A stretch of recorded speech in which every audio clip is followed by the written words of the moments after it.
Well, it's time to get back to work. I was really proud of our football team this past Saturday. I thought we came ready to play.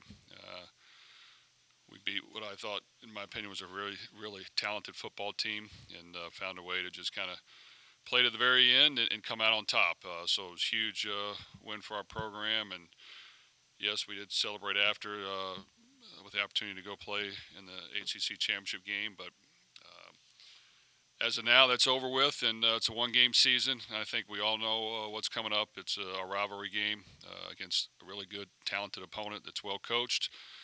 That's won a lot of games against our program the last 4 years. So we've got to get back to work and really understand what this game means. It means a lot to not only our team but to our fan base, to our program, and we've got to find a way to have a great week of practice and work really hard and try to come out with a win.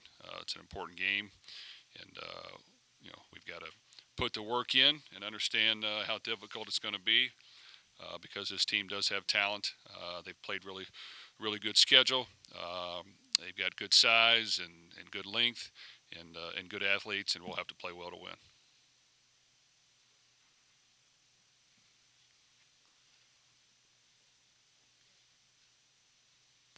I know you've watched Kentucky play this year, but have you watched any of the past games in the series over the last 4 or 5 years? And if so, what do you think led to Kentucky winning as decisively as they did in most of them? Well, I haven't studied all the past 4 year games, so to speak, but I've watched it from a fan. I think Kentucky's done a really good job building their program. They've been able to recruit good talent. They've been able to coach well. They've always been really solid on defense. Have a great deal of respect of what they've been able to do on defense consistently. This past year, they went back to their old offensive coordinator. He's been able to provide a spark there as well, and I think they're well coached. So I just think that they came ready to play, and they've won these last so many years, and I think for our program, we got to understand this is going to be a very talented football team that knows how to win football games, has competed against really good opponents all year long. Um, they're not going to back down from us one bit. They're going to come in here wanting to win and put it to us, and we're going to have to respond. So I just think that our team needs to understand it's going to take our best performance and a really good week of practice, and we can't think about anything else other than trying to prepare to win this game. Jeff, kind of take us through your history with this rivalry, man. I know, obviously you didn't get to play them. It was the rivalry started right after you left, but when you came on with Coach Petrino and being an assistant in the rivalry for a couple of years, what it means to you personally, as you know that kind of helped build this stadium. This game did. Well, I think rivalries are great to play in. Even back to my high school days, I understand the Trinity St. X rivalry and what that's all about. And not only does it mean a lot to your school, but to the fan base and to the city. And I think when it comes to in-state rivalries in college football and basketball, um, they're a lot of fun. And it's fun for everybody to be a part of, and everybody wants to come to the game and watch it and cheer on their team and try to have bragging rights. And that's really one of the reasons you play sports is to provide entertainment, excitement for the fans, and to be able to at some point, at least for a year, brag on your team and being able to come through in a big rivalry game where fans know each other, players know each other, and there's just a whole lot of similarities within the whole mass of people. So I just think that you know both programs have had some ups and downs. You know, I think for us, it's about trying to continue to win football games and keep momentum. And we've got a very, very good opponent that we've got to go against. But I know our fans are going to be ready to go, and they're going to want to win this game. And I think our players need to understand how much our fans want to win this game. And so, we cannot have any letdown whatsoever this week. It has to be full speed ahead and 100% concentration on Kentucky. Jeff, two questions for me. One, you mentioned just now, kind of watching it as a fan. How much of, I guess, a mentality shift is that now to coaching it again? And then, second, as part is obviously Ray Davis has been big for them, and you guys have been driven a lot by the run game. So, how much will that factor into Saturday? Well, I think that you know when you speak about the rivalry, I didn't get to play in it, but got to coach in a little bit, and that's kind of when it started. And even as a fan, the basketball rivalry is fun as well. It's just a really big game that means a lot to this state, and you know you want to do your part to help your team win and be a part of that. And you know this is a week across the country where there's a lot of rivalries going on, but this is a really big one, and we're excited to get a chance to play in it. And we have plenty of work to do to get ready for it. I think when it comes to Kentucky in their running game, that's their strength. They have an outstanding running back. They have an experienced quarterback. They have a good play caller who's uh, coached a lot of football, and they want to run the ball, control the clock, play great defense, hit some play action off of it, and if they can get that going, they're going to win the football game. So when you play those type of teams, you got to be prepared for it. You got to try to take away what their strengths are. You got to do some things to make them do things that they're not as comfortable with. And it's important always to try to get a lead against teams like that, and that's not always easy to do. So, we've got to figure out a way to start fast. Know who their top playmakers are. With that said, they've got good receivers as well.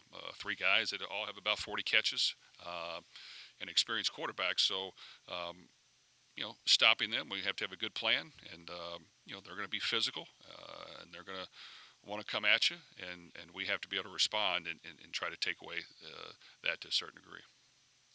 Jeff, you had a lot of success in rivalry games during your time at Purdue. What do you think was the biggest piece behind your success so far as a head coach in rivalry games? Well, I can't speak for anyone else, but I know, I take it seriously. Rivalry games mean a whole lot to me. Like I said, I've been a part of it. We're going back all the way to high school days, and even in college.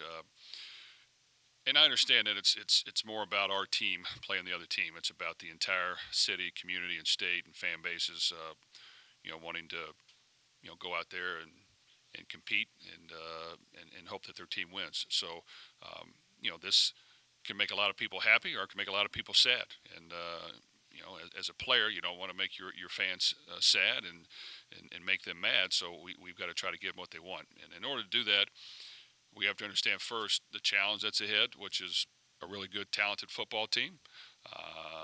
And we have not been able to beat them here in the recent past. And in order to do that, we're going to have to play better and play really good football. And we found a way at Purdue to kind of win the Indiana game, but it was always tight, and it was always going to go into the fourth quarter. You just got to hang in there and try to make less mistakes than the other team, and find ways to create a few more big plays, and hope that you come out on top. But it definitely is a very, very important game that we've got to try to find a way to win. I wanted to ask you about the kicking situation. Obviously, Brock has been having some issues lately. One, how much do you work with a kicker when it seems like it becomes mental? And have you made the change to Lopez, or is that still a decision to be made? Well, Brock has done some really good things this year. He's unfortunately he struggled a little bit the last couple of weeks. I do think that just got to build his confidence back up. He's done some good things in practice. Sometimes you just overthink things, and when it comes down to it, you've got to, just like with a quarterback or any position, kicker or specialist, you've got to prepare and practice and work on the mechanical things that you need to. But at the same time, when it comes to game time, you got to be able to block things out and just cut it loose. And I think right now he's thinking too much, and I think he can get out of it. It's good to have Nick come in and do a good job. He's been kicking really good in practice. That's why it's important to have depth at each position and have competition, which they've had a good competition, just like at the punting position. There was good competition that we've adjusted that slightly. But I think all of those three guys will be available and up for this game, and depending on the situation we have and how they practice, will determine at the end of the week. Jeff, when you got the job here, Mark Stoops was asked a couple times about you, and he said just how much he liked you. What is your relationship with him? Well, I like Coach Stoops. I think he's a really good football coach. He's a good person. He's been able to build up the Kentucky brand and program. He's a football guy. Comes from a football family, so I have a lot of respect for that. And I think he wants to win. He surrounded himself with some good coaches on his staff. He's been able to recruit good talent, and he's done a good job. So I have a great deal of respect for him, and it's going to take our best effort to win. I think I understand that. I hope our team understands that, and I'm sure they're going to come ready to play. They have a lot to play for in this game as well, and they're going to want to come in and knock us off in our home stadium. And if we're not able to prepare the right way and respond, it will not be a good day for us. So I think we have great respect for their program and their coaches and their players, and just like when you face another really good opponent, you've got to play well to win. And I think we've shown that we have the ability to do that when we can, and we've had the ability to not do good things if we don't play well against whoever we play. So that's why it's important that the preparation is good, but also the focus and execution on game day is even better. Yeah, the tight ends had their best games of the season against Miami. Was that something you saw you might be able to use before the game or as the game developed? And can you talk a little bit about them individually and how they've improved since you've been here? Well, that position is important in our offense, and we're continuing to work through that and get guys experience. We just happen to have a lot of guys this year that haven't played that position a whole lot. So it's not, when you come in and play a position, quarterback, offensive center, tight end, those are the hardest to learn right away. I mean, it's just a lot on your plate.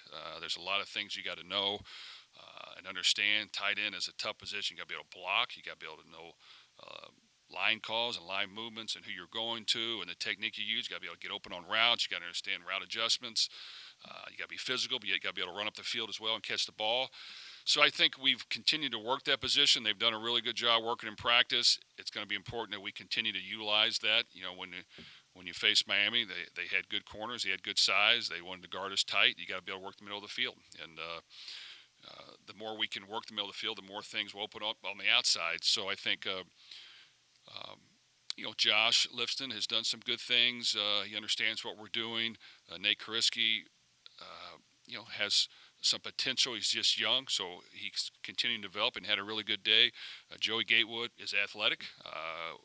He just hasn't played tight end ever until he got here, but we need to figure out ways to make sure he gets in there and gets the ball and utilize him. But, completing balls inside the hashes to big physical guys is important to us, and we got to make sure that we continue to mold that and use that because it will help us when we're playing really good football teams. A couple things on Kentucky. First of all, when you're watching the tape, Deion Walker, does he jump off the tape to you? Pretty impressive. Well, he's basically like having two guys out there. He's that big. He's really big, and he's pretty athletic as well. Leary, did you ever, in the recruiting process, that as he was transferring, did you all have contact with him? Well, we look into all options. I know Devin was coming off of, I think, a shoulder surgery or some type of surgery in his pec maybe. But he was talented. He put up some good numbers at NC State, and he played some good football. So we knew when he went there, they were going to have a really good option at that position. And I think anytime you can provide experience at quarterback, it helps your offense. That offense is built around the running game and play action. They need a quarterback who can manage it and make throws when he has to. So I think he's perfect for what they're doing. Their defensive line is big. They have legitimate size. Three defensive tackles that are 320 plus. They have good size at their position. They've been really strong on defense the last 4 to 6 years. And as they get their offense going, if they can get both going, then they're dangerous. So we've got to, figure out ways to, score enough points and put them behind the eight ball a little bit to make them throw a little more than they want. But they're a good football team. They're battle tested, and they've played good competition all year long. So they're not going to be hesitant coming in here trying to beat us. With Isaac, where he is now, how does that compare to like when he first came in? What your expectations of him were in the running game, the explosiveness now, maybe as opposed to the power earlier? Is he doing pretty much what you expect, or has he just found something different since he's been in your system? Well, I think Isaac has really done a great job for us. He came in as a transfer. He's got good size. He's got good speed. He's really got good hands. We felt like, adding him to the running back position would help us. Jawar, Maurice are really good players as well. But he gives us something different. He can run downhill. He's got physicality. He's got size, uh, and you know, Jawara is a little different. You know, if you give him space and give him some opening, he can shake and bake you, and he can go the distance. Isaac's going to run downhill hard, lowers pads, and if he does get open space, he can run as well. So he's been very valuable. He's been a great teammate. Probably wasn't getting the ball as much early on as maybe he would like, but he hung in there and practiced and worked hard. We had a couple little injuries here and there, and he's done a really good job. He's been able to stay healthy for the most part, but he's talented, and he's a great addition to that room, and we got to continue to utilize him because against really good defensive fronts and linebackers, to have a physical running back is very important to us. So he'll be a big part of our offense moving forward. Jeff, kind of sticking with the running game just for Kentucky, Ray Davis, where does he stack up with some of the running backs that you guys have already competed against this year, and what makes him so dangerous? Well, I thought we faced a good running back this past week, and I know he's a true freshman, but man, he was really good at Miami, and he was talented, and we had a hard time tackling him. So, we're going to have our hands full. This running game is good. They've gone against great defensive fronts already this year in Georgia and Alabama and even other teams, and they're going to try to run the ball right at us. Ran for 340 yards against Florida. I mean, these guys know how to run the ball, utilize their tight ends, utilize their offensive line, and play action off of it. So we got to have a good plan. We've had some good games to this point against some of that, but this will be a talented team at that position. I did not think it was our best game defensively last week by any means. They were able to get some big plays. They were able to run the ball at us. So we're going to have to improve and tweak some things and make some adjustments because we have to be able to contain this running back because he's very talented and very strong.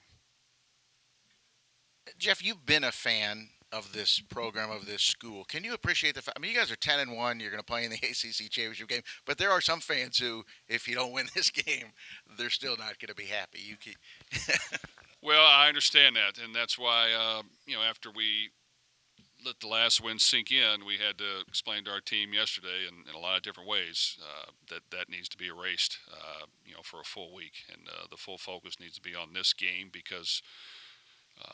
In my opinion, this is the most important game of the rest of the season. So we can talk about it all we want. This is the most important game, and our guys need to understand that preparing and trying to win this game needs to be the complete focus. And if we want to make our fans happy and give them a good Thanksgiving, we've got to go win the game. So we've got to really crank this thing up this week and understand what we're going against and make sure that come Saturday, we're able to execute at a high level because, this is an important game for everybody who's involved. Our fans will be out here wanting to see us win a football game against, a good SEC opponent, and we're going to have to play well to do it.